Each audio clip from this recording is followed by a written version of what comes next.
Hi Rob, good to see you. Bit of a bonkers game towards the end. What did you make of it as a whole and the point away from home? Yeah, a little bit frustrated with our staff. Sensed it in the warm-up. Looked a little bit flat. So I tried to get into them before the game. I think we started a bit flat, and at half time it was evident we needed to try and inject a little bit of life and something into us. I don't think we were particularly playing poorly, but we weren't seeing the same zip that we've seen over the last few games, and we weren't getting behind them enough and didn't carry enough of a threat. I thought we were a little bit. I think we were playing in front of them, and they were happy for us to do that. Made a little bit of a change, a tweak. I thought it had a bit of an effect because we started to get more control and look a bit more dangerous. And then once we went to a 4 and brought Yogi on as well, I thought it was an instant impact. It was a brilliant goal, and then we were pushing. How the game ended with them being down to 9 men as well. It's frustrating that we didn't capitalise more. I felt that we played into their hands a little bit once they went down to 9 men, and we were probably over keen to either work the perfect cross and not put it in the right positions, or we put it in from a bit too deep from free kicks or whatever, and didn't work them enough. You've got a lot of experienced Everton defenders that are happy defending the box in a block, and they can buy a little bit of time. They're happy with balls coming in from certain areas, and we probably played into their hands without working them from side to side enough. Tried to give them a clue by putting Pedro Lima on towards the end to go, right, it's wide, it's crosses, let's shift them, but we didn't quite do that well enough. And of course, you could have won it at the end there with Hugo's fantastic effort, but it's an even better save, isn't it? It's a brilliant save. I just thought as soon as it left Hugo's foot, it was in, but that's what Jordan Pickford couldn't do. Just on the goal as well, obviously you want to pick out Mane in the sense that he's scored 2 and 2 and he's 18 and he's setting the Premier League alight at the moment. But also, you mentioned him already, Jorgen's role in that, considering everything he's gone through recently, that's really important to create that moment. It was a brilliant assist. Yeah, look, it was a really well worked goal. Him dropping in, his timing was perfect. His touch, his pass was different class, but the run from Mane and the touch and finish was sensational. So taking nothing away from the kid. But yeah, it was a great assist from Jorgi, and brilliant that he got an impact for us. Just finally for me, you mentioned already Pedro Lima. We understand that he won't be able to go anywhere else now other than going back to Porto, which I imagine is unlikely. Yeah. Yana Hoover, we expect him to move out. Just on Pedro, what have you seen from him and what do you expect to use him? The last couple of days, he's impressed us so much with his crossing ability. So that was why, right, the last 5 minutes, come on, let's just get him on. And I just had a feeling that we might get one out to him and he might be able to put one in. But we've seen a lot of good qualities. Technically, he's very good.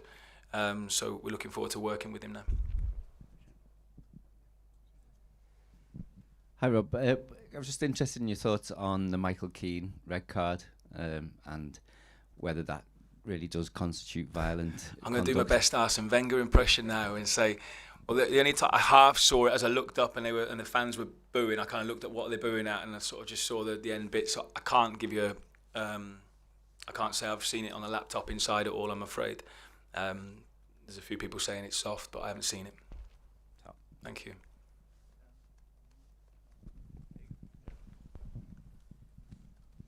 Hi, Robert.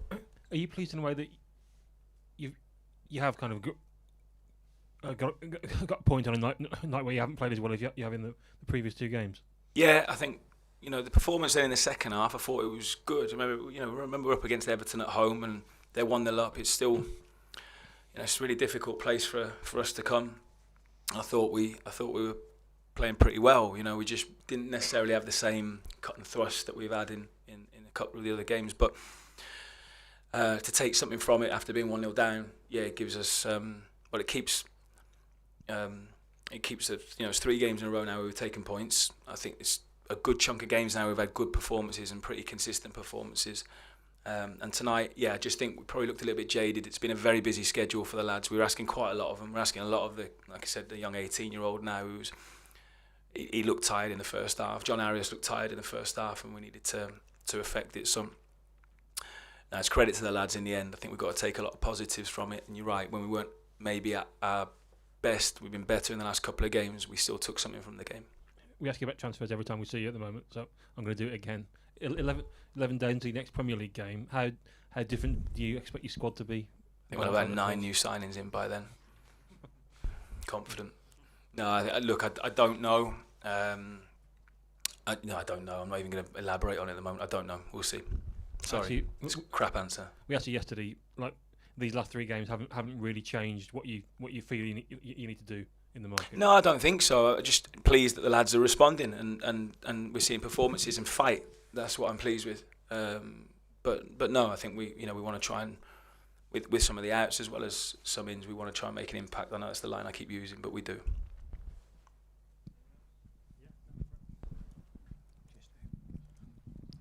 Rob, even at 1-0, you were never out of it. Did you always feel that moment was coming for you? Yeah, we did. Even though, like I said, we weren't at our best and we didn't have loads of zip and we weren't getting behind Everton very well. Everton were not as aggressive as I thought they'd be. We planned for them to be a lot more aggressive in their pressing. We felt we might be able to then find some of the spaces that we'd actually seen against West Ham the other day, but we didn't. So they were a bit more keeping the back four intact, a lot more, and then almost a 4-5-1, especially once they'd gone 1-0 up. So that was why we had to try and change it at half time, had to try and create an overload in the middle and just adjusted things a little bit. But we felt we could get back in it, there's no doubt about it, even though we were a bit sluggish. Thank you. Thanks. Sorry, Rob. I know this is probably it's a bit hypothetical what I'm asking, but how the way the players have responded in the last, certainly over what we've seen in the last month, how you played at Liverpool. Do you think if you'd have had a chance to get in earlier?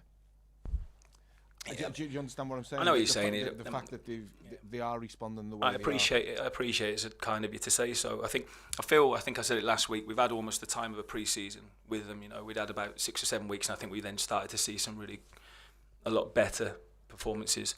But look, there's still a lot of time. There's still a lot of points to play for. That's what I'm saying. Is it an impossible task? Because plenty of people thought it was impossible. Look, it's a very, very difficult challenge for us, obviously. But we're going to continue to fight. We have to. We're all professionals and we're competitive. And we want to win games, and we're not going to roll over. And we're going to keep fighting all the way to the end. All the way to the end of the 38th game, by the way. Yeah. No matter what's happened, I can promise that. Yeah. And that's all we can do. Okay, thanks. Sorry, I know I have to. Yeah. Hi, Rob. Mine's kind of a 2-part question. You mentioned the fact that they were flat at the beginning and in the warm-up. Do you think last night's result for Nottingham Forest maybe had any residual impacts upon that? I don't think so. I hadn't thought about it, so I don't think that had an impact on the lads. So no, I just think physically we've been asking a lot of them, and we really have, and they have been responding. They have been working hard, and I know we had a day more to recover than Everton, the other day as well. But we've travelled up, and it has been a busy schedule. There's been a lot of games, and we are asking more of them. We are demanding more. So sometimes you get that and you don't know why. You can't quite put your finger on it. But like I said, the staff sensed it, and I had a go at them and tried to get into them at the beginning before we even went out. But we just didn't quite have that we needed at the beginning of the game. And then you make the change at half time with Andre. Did you think about bringing Jurgen Strand-Larsen on at that point as well, and maybe even was there a decision between exchanging the strikers rather than pairing them up? No, I felt we wanted to try and keep on as many goals or threats as possible. So I thought it'd be too early to bring Jurgi on unless we completely change the shape and bring a defender off at that point. I didn't want to open us up too soon at half time. And we felt by just creating a bit more of a box or a 4v3 against Everton's 4-5-1 in the middle of the pitch, we felt we could try and get a bit of superiority there. Maybe then might open up 1 or 2 things. But we were keen to get Jurgi on at some point and give him enough time to have an impact as well, which he did. Thanks.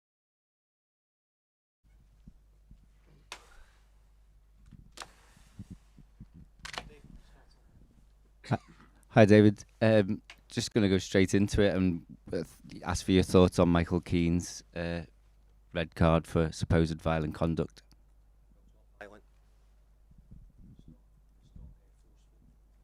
And it's not deliberate, so I don't think all those things I've said mean that it shouldn't have been a red card. Do you think the referee is unable to apply common sense in that situation now, or should he have been able to? I think it was a really poor decision to send them to the screen in the first place. I've said there on TV, so I'm just repeating myself. So Cucurella got his hair pulled, somebody pulled it, and violent conduct. deliberate action, no problem with that. This was in the game. This was in the game, on a ball coming up. Unless you probably played the game, you might not understand. And it sounds like maybe a few haven't understood because they don't play the game. They haven't played the game. I've been a centre half. There's no way I'm jumping to out-jump a big centre forward and think, by the way, I'm going to out-jump him, and at the same time, you know something, I'm going to pull his hair. Don't know anybody in the planet who's good enough to think that way. But I suppose if everybody grew their hair a bit longer, there's always an extra chance that you could have your hair pulled by accident, in mistake. A lot of yous couldn't do it because you're making short hair. But if you want to grow your hair long, then I suppose there's a better chance you're probably going to get your hair pulled. I thought it was a ridiculous decision. A bit more by VAR. I thought the ridiculous bit came from VAR. Thank you.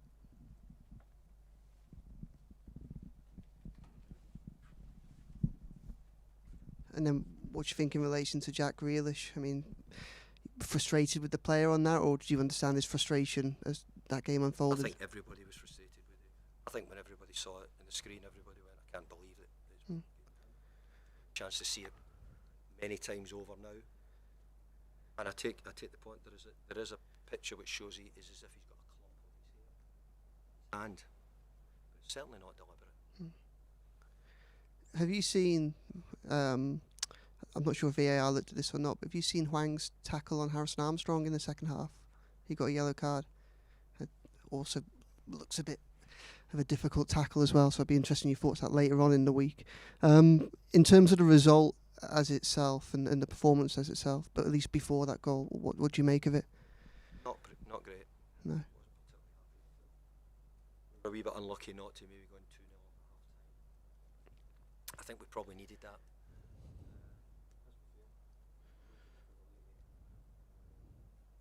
Stadiums at the moment and get decent results. Win at the weekend. Were you starting to worry about Everton's position in the game just before the goal? It felt like Wolves were just starting to build a little bit of momentum, but they hadn't really created any chances. We felt as if we hadn't got a grip of it now. I didn't know we were just about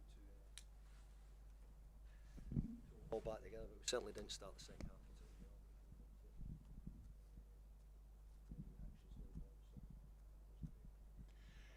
Do you have the capacity to appeal the red card?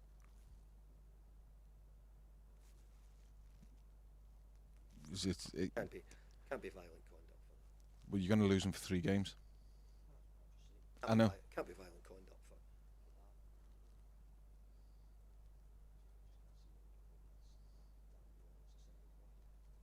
If he'd thought he'd pulled his hair, then it would be. Okay, if I walk past and I pull somebody's hair, then of course violent conduct. Yeah. In an action in the game, how he does it, and if he does do it, or even if you thought he did, how would that warrant a red card? But no, Why would that be a red card and some of the other tackles wouldn't be?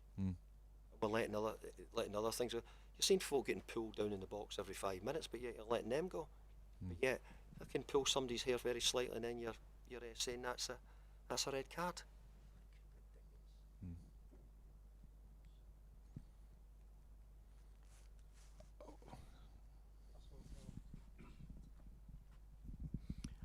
I know it was a bit of a chaotic ending, but 2 red yellow cards for dissent is from a player's experience as Jack Grealish must be disappointing in a way that even with everything going on, you've and the situation that the team's in, you've got to keep your head in those sort of situations. Is that something you need to address with everyone really in terms of?